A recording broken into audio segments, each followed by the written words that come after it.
नमस्कार.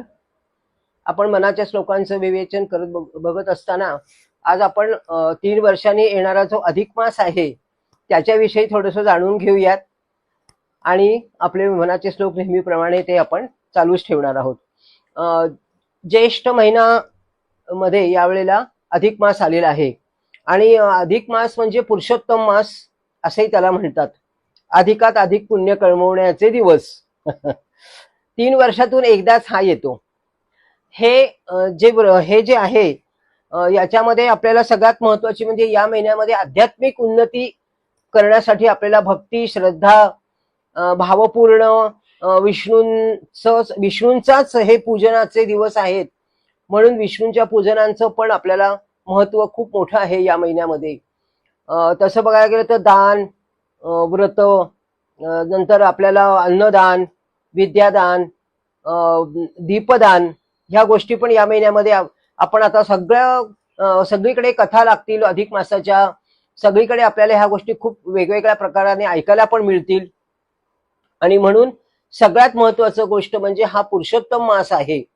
म्हणून या महिन्यामध्ये भगवंतानी स्वतः आपलं स्वतःचं नाव दिलेलं आहे त्याला या महिन्याला. आणि म्हणून नारायण आणि विष्णू हे यांचं महत्व या महिन्यात जास्त असल्या कारणाने दानाचं महत्व खूप दिलेलं आहे.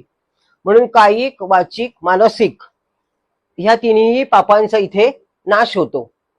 कारण कोणतेही व्रत घेतलं, कोणतेही तप केली, कोणती साधना केली की पापांचा नाश हा ठरलेलाच आहे. आणि म्हणून वस्त्रदान सुद्धा देतात, दीपदान सुद्धा देतात. दान दिल्याने जास्तीत जास्त अधिकात अधिक आपलं वाढतं.